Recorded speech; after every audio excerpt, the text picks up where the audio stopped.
Halo semuanya, saya mau menceritakan film yang diadaptasi dari kisah nyata tentang seorang anak yang terlahir jenius dalam permainan catur. Dia belajar dengan cara sekali lihat dan diajari oleh dua orang guru, yaitu seseorang dari klub catur dan seorang pengangguran yang suka bermain di taman hingga anak ini meraih gelar master catur.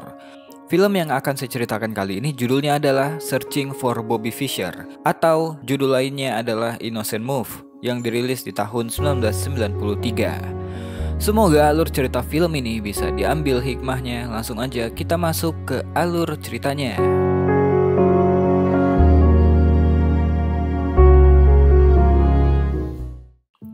Film ini menceritakan seorang anak laki-laki bernama Josh. Josh tinggal bersama orang tua, seorang ayah bernama Fred, dan ibunya bernama Bonnie.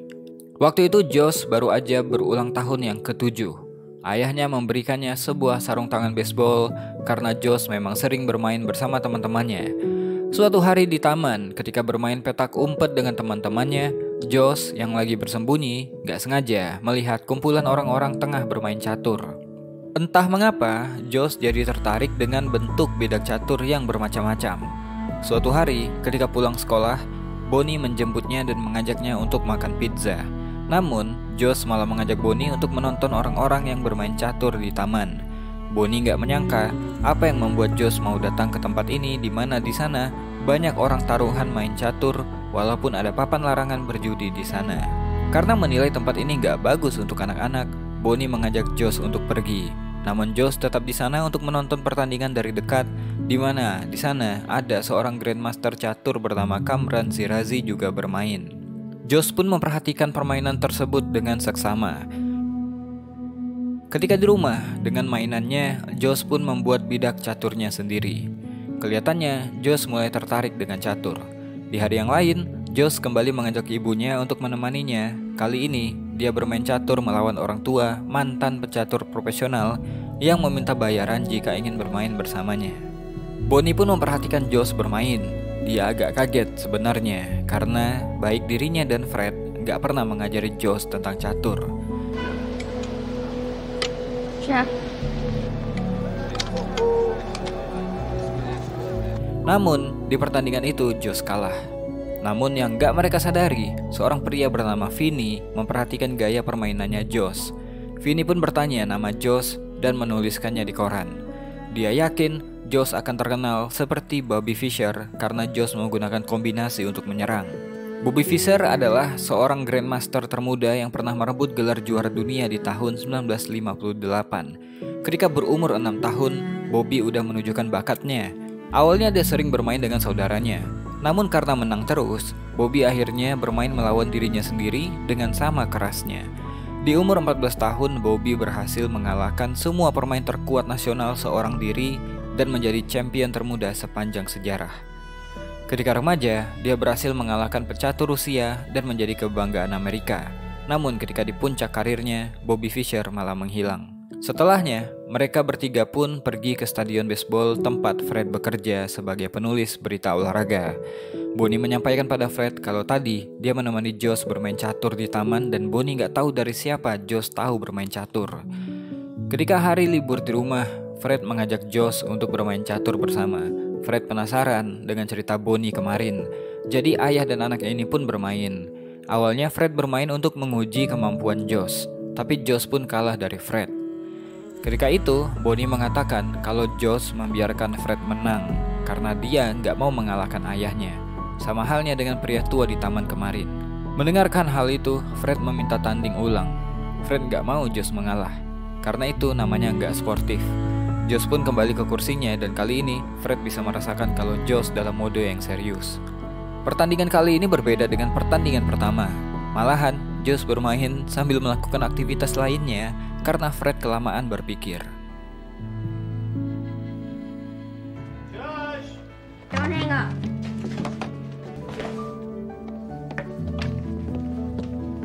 Your move, Josh! Fred terperangkap dengan permainannya kali ini. Bahkan Josh mengalahkannya sambil mandi tanpa melihat papan caturnya lagi. Your move, Josh! Move my horse in front of my king. Okay. The game's not over yet, Josh. Yes, it is. Sebagai ayah yang baik, Fred pun tahu dia harus mengarahkan bakatnya Josh. Jadi suatu hari, mereka pergi ke pusat olahraga di kota untuk bertemu dengan seorang pria bernama Bruce Pandolfini di klub catur. Fred ingin Bruce menjadi guru untuk Josh, namun Bruce menolak karena dia udah nggak lagi mengajarkan catur. Karena nggak bisa memaksa Bruce, akhirnya Fred pun berencana untuk mengajak Josh pulang. Dia kemudian menyusul Josh yang kebetulan lagi bermain dengan salah seorang pria dewasa sambil menunggu Fred berurusan dengan Bruce. Gak disangka, pertandingan itu berjalan sengit, bahkan hal itu menarik perhatian Bruce. Dari suaranya aja, Bruce tahu kalau Josh membuat repot lawan mainnya.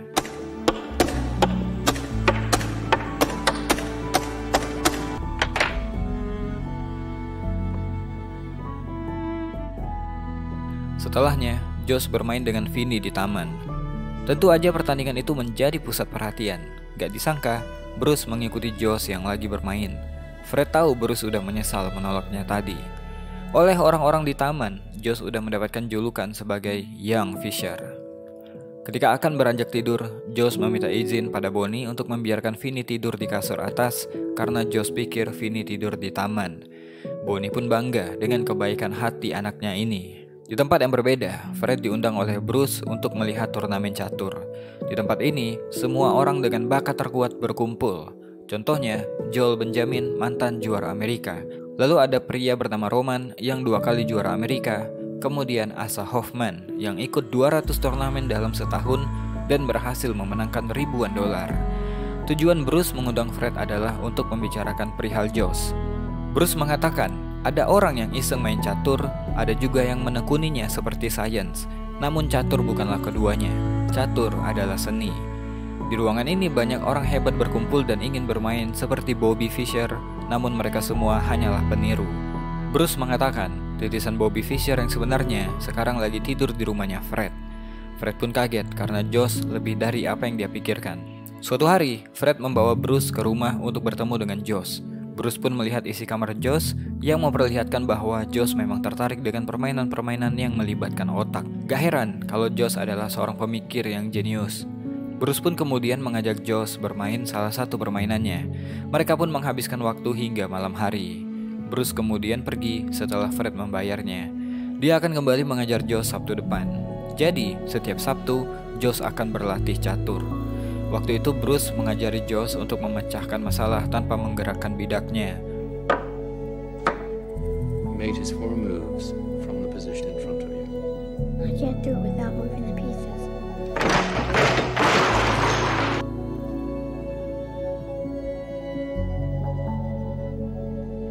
Knight to C8. Yes. Setelahnya, Bruce memperlihatkan sebuah sertifikat master catur yang kosong, belum ada namanya. Dia memperlihatkan pada Josh, jika ingin menjadi master, dia harus mengumpulkan poin, dan apa yang Josh lakukan tadi adalah salah satu contohnya. Bruce ingin Josh berusaha lebih keras lagi untuk mengumpulkan poin master kelas darinya. Suatu hari, Bruce memberitahu perkembangan Josh pada Fred dan Bonnie. Bruce agak sulit mengajari Josh karena Josh selalu bertanya tentang strategi yang dilarang oleh Bruce, yang mana Josh selalu melakukannya ketika bermain di taman. Bruce mau mengajari Josh positioning. Apa yang orang-orang lakukan di taman hanya bagus untuk speed chess dan hanya dipergunakan untuk mengintimidasi lawan. Jadi Bruce ingin Fred mengurangi Josh bermain catur di taman. Namun Bonnie gak setuju karena itu akan membuat Josh sedih. Singkatnya, Josh pun ikut dalam turnamen catur untuk anak-anak SD. Ketika itu para orang tua membuat jalannya turnamen menjadi kacau karena ada yang memberi kode pada anaknya atau semacamnya. Untungnya panitia langsung mengurung para orang tua di ruang ganti sehingga anak-anak jadi enjoy di turnamen ini. Singkatnya, Josh melibas lawan-lawannya hingga melaju ke babak final. Jalannya pertandingan waktu itu menggunakan rantai informasi sehingga para orang tua bisa mengikuti pertandingan. Josh is in trouble. He's down another pond. Knight takes rook. Petey just hung his rope. It's over. Who won?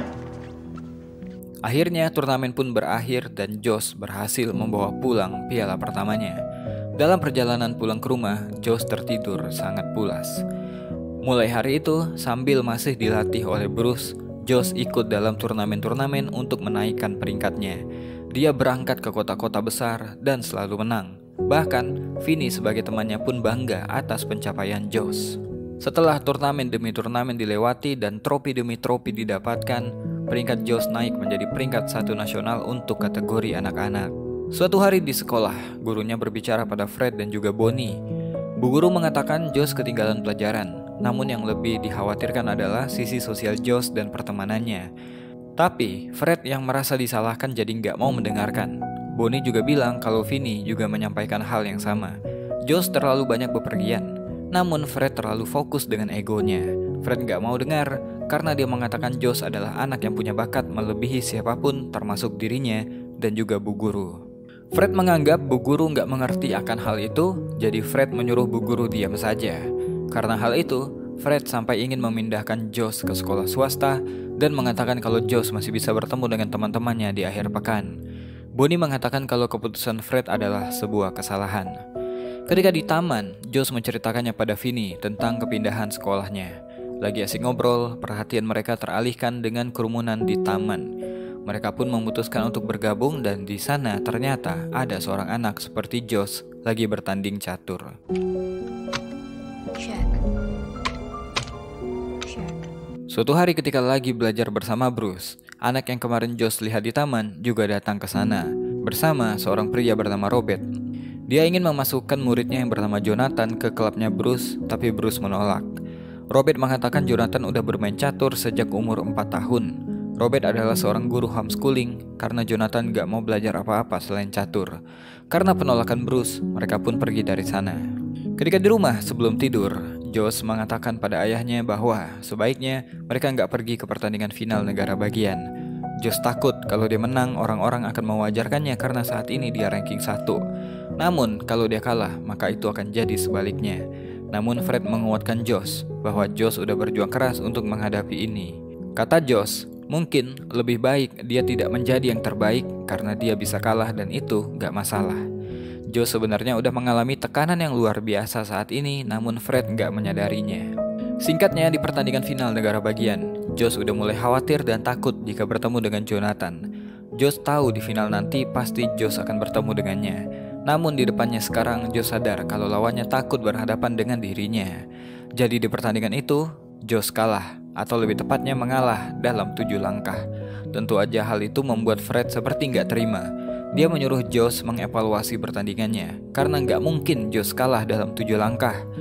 Josh selalu saja mengatakan, mungkin dia nggak berbakat, mungkin lawannya lebih baik daripada dirinya. Namun Fred selalu nggak terima dengan kekalahan itu.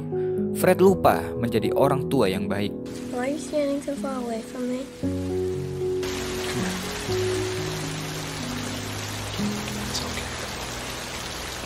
Di hari yang lain, Bruce mengajari sesuatu yang berbeda.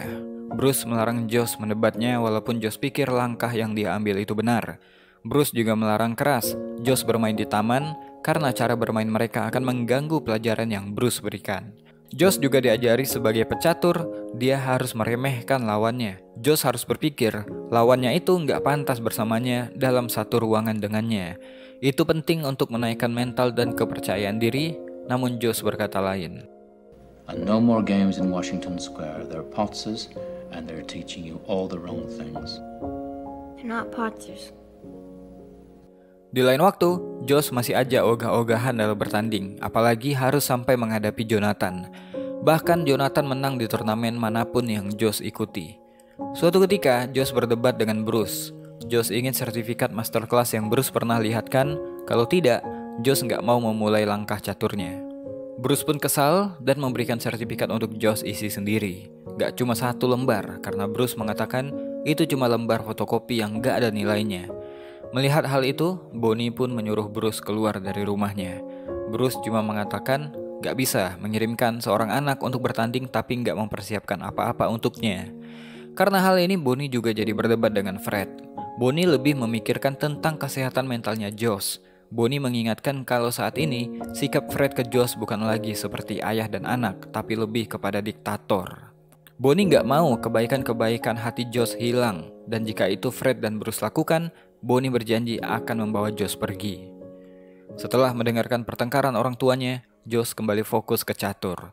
Fred juga kaget Josh membersihkan kamarnya. Fred mengatakan pada Josh bahwa mereka udah gak perlu lagi melakukan hal ini. Fred mencoba untuk lebih mendengarkan anaknya. Fred berubah dari sosok diktator menjadi ayah yang baik. Dia mau hidup Josh seimbang walau dia tahu anaknya jenius. Fred juga ingin Josh berhenti saja karena ini cuma permainan. Tapi Josh meyakinkan dirinya bahwa dia harus menang. Keesokan harinya, Fred memindahkan semua trofi Josh dari ruang keluarga ke kamarnya yang udah kosong. Setelahnya, Fred membawanya ke taman untuk bermain dengan Vinny. Senyum Josh pun kembali merekah.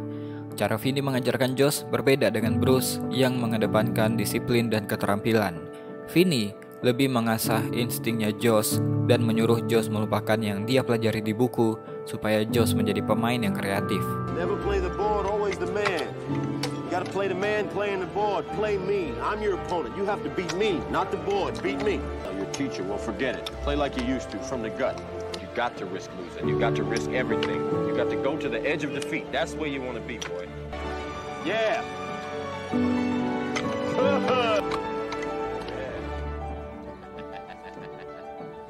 Hanya dengan Vinny, Josh menikmati permainannya tanpa tekanan namun tetap meraih kemenangan. Suatu malam di kantornya, Bruce menemui Fred.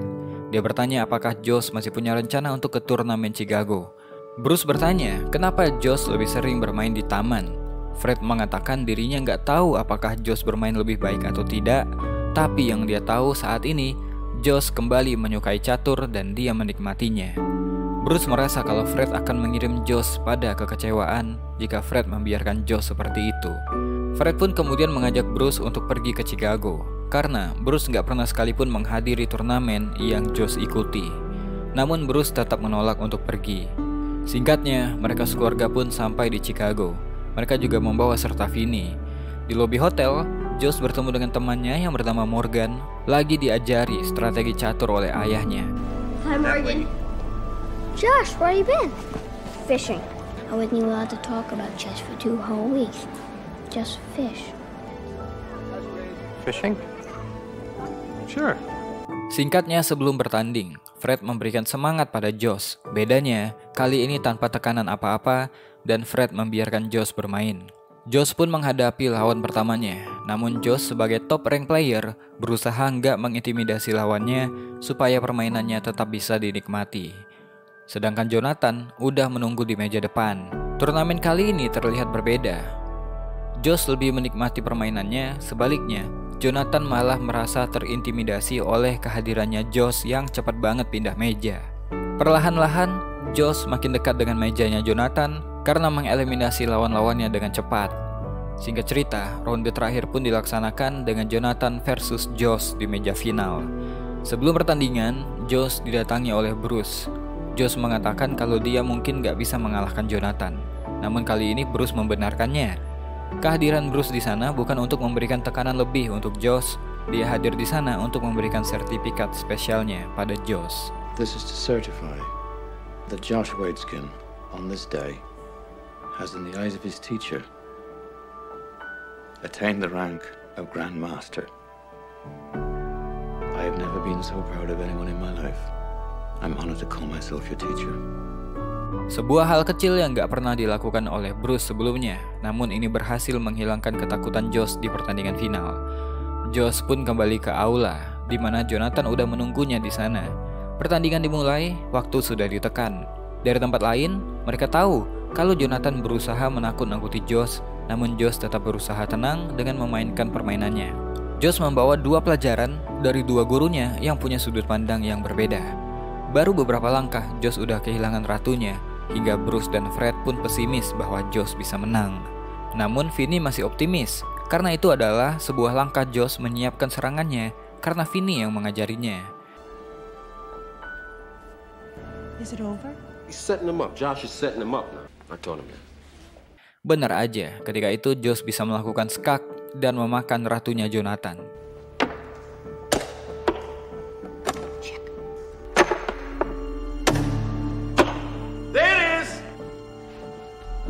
Permainan pun dilanjutkan, mereka berdua saling adu strategi satu sama lain sampai akhirnya Jonathan melakukan kesalahan.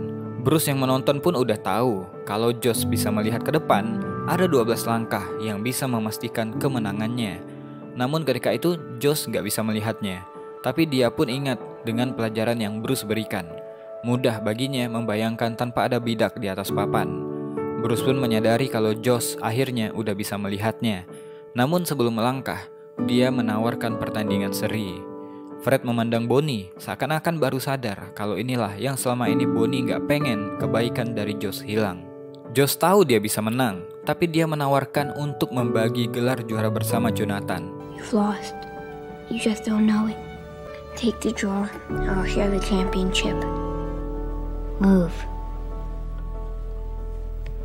Josh pun kecewa dan melanjutkan permainan hingga dia pun berhasil melakukan skakmat. Jonathan pun kalah.